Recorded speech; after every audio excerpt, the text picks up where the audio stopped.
Hello guys, this is Riyad from EcomStat, and I'm here today to show you how EcomStat can help save your life when it comes to tracking your expenses for your e-commerce businesses. I myself own a few e-commerce brands between Lebanon and the Middle MENA region, and I do understand how overwhelming it could become to actually track your expenses. It starts off with one Excel sheet, a few expenses here and there, and before you know it, you have a new store, you have revenue, you have recurring expenses, and just Excel formulas all over the place. So trust me, it's extremely complicated. And that's why EcomStat is here to solve that. So in the next 10 minutes, I'm going to show you exactly how to do that. And if by the end of the video anything is unclear or you have any questions, feel free to reach out at info@ecomstatapp.com, or I'm also on the Discord server for Wolf of Bay. So you can feel free to tag me whenever you guys want, and I'll be more than happy to answer all of your questions. Okay guys, so I'm going to share my screen now. This is EcomStatApp.com. It's the landing page of the software. You can visit this website if you want to learn more about the features in depth. But simply you can start by clicking on sign in. It will open the dashboard page for you. You can simply sign up. I'm just going to log in with an existing account that we have. All right, so the first thing you see when you open the dashboard is setting the default currency. Default currency basically is your preferred currency, the currency you prefer to see your dashboard with. Or like a small summary on all of your store expenses. It will be shown within this default currency. For me, I prefer doing it in USD, for example. You will also see another tutorial showing you how, like, what each section is, explaining to you in details what it is, but I'm just going to skip it now since I'll be demoing the system. The dashboard is a general holistic view summary on all of your stores' performances. It shows you your total stores, your total products, every expense you've incurred so far, how much you've paid this month on all of your stores, your profit and loss and revenue. There's also going to be graphs, tables, etc. I will show it to you once we start adding data. Next thing is the stores. Stores, basically, this is where you add your brand, or this is where you add any store you have. You can just upload the logo. So for example, I'm going to create a test store. The currency of the store, let's say, for example, you are selling in the UAE. So you choose the store's currency is AED. Since our default currency was USD, the system will ask you to choose a conversion rate from USD to AED. So this gives you flexibility on choosing a different currency for each store you sell in case you're selling in different countries and each country has its own currency. So for simplicity reasons, I'm going to choose USD. And store is created. Here you'll see a small summary about the store. You can edit and delete the store at any time. Next step is products. To create a product you have or you own under the store, you can simply click on add product. You can upload the product image. You choose the store, the product name. Let's say I'm selling t-shirts in the store. Add and next. The next step is optional and it's variants. So let's say it could be color, it could be size, it could be weight, it could be anything that differentiates your products from each other, like under the same product. So if, for example, I'm selling a red t-shirt, this is one variant. And if I'm selling a blue t-shirt, this is another variant. It could be anything, it's flexible and up to you guys. I click on next. This is also optional, creating a batch. Batch is basically when you receive your products or when you receive a stock or when you order a stock. The stock quantity, you have two options to adding it. If you've previously added variants, you can either add your stock per variant per each variant that you have, or you can add the total quantity for this batch. So for example, let's say I got for the red variant, I got 100 pieces. The selling price field is an optional price you can set, which is basically the selling price for this item that you want to add it. I'm not gonna create it now. So as you can see now, I have 100 pieces for the red variant and a total of 100 in this batch. Another variant is blue. Let's say another 100 also. Now I have 100 pieces for the blue variant. The total quantity is 200. That's 100 plus 100. And then you click on finish. So another tutorial will pop up here. It's explaining to you what each field is, but I'm going to skip it since I'm going to be demoing it. As you can see, under the product, once you click on the arrow, it shows you the list of batches this product has. Once you click on view the batch, you will see how much of each variant you've got, 100 red pieces, 100 blue pieces. the total quantity, and more details. So the item's base cost, or cost per item, is the sum of all of your expenses that you've incurred on this batch divided by the quantity. That's how you decide how much each item in this batch has cost you. The extra cost per item, on the other hand, is an expense that you incur on this specific variant only, so it affects the cost per item for this variant. I will explain more details on this and show you how it's affected and automatically calculated in the system once we start adding expenses. So also you can delete and edit products and batches at any time. So categories, you have cost categories and you have revenue categories. This is a place for you guys to categorize your expenses or your revenue. You can create any cost category. An example would be packaging, for example. Another cost category example is marketing. The revenue categories are more like sales channels. So for example, if you sell online, that's one example of a revenue category. Another example would be offline. So if you sell offline, you can also have social media, you can have Instagram specifically, you can create any sales channel category here that you prefer. The next step is expenses. So expenses are divided into two categories or two tables. You have cost of goods sold, or COGS, and operational costs, or OPEX.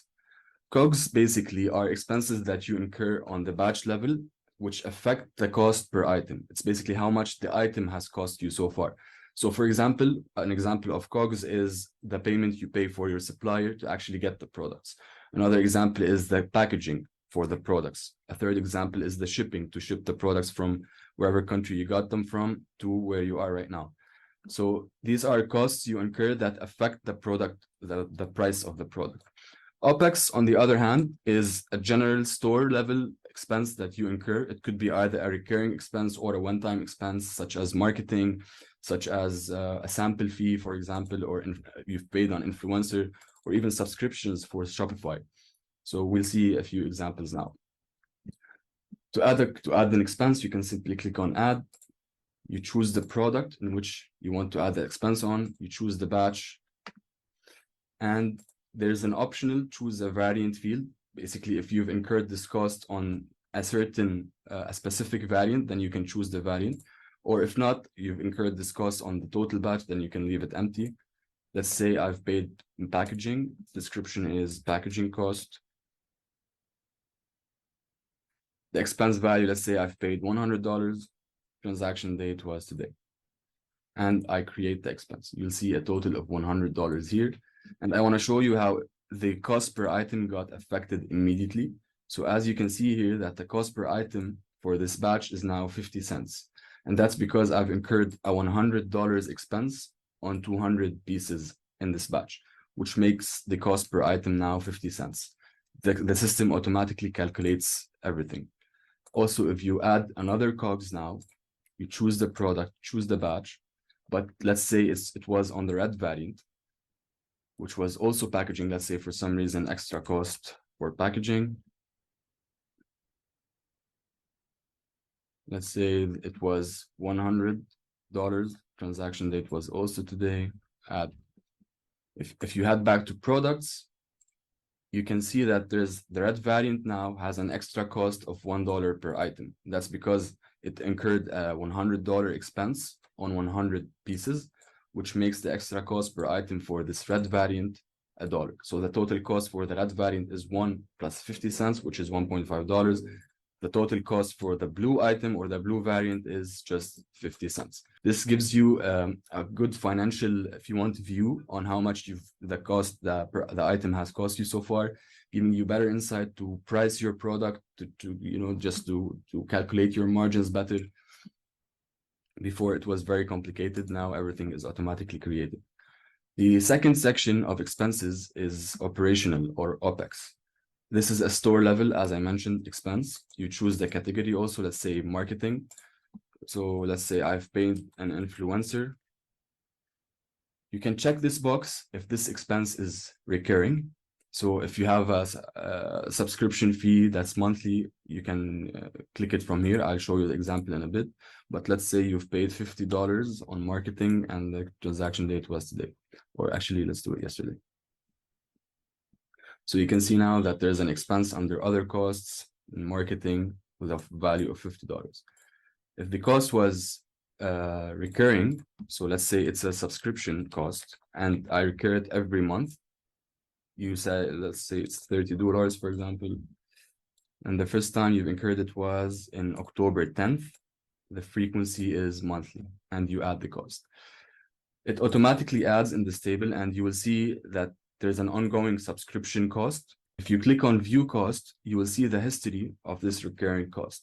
Every day since I was first billed in October 10th, and it's a monthly recurring expense. The system automatically shows you that it billed you again in November 10th. And now after, like, for example, in December 10th, it will also add an automatic bill and it will add to the total of the expenses. It's done automatically so that you don't have to manually input the recurring expenses every month or every time you incur some. You can cancel it at any time. Once you cancel it, you will see that the stats changed to cancel. This means that you will not incur any future bills on our system. But the history is still preserved. If you want to delete the whole expense and its history from expenses, you can simply delete it. The next section is revenue.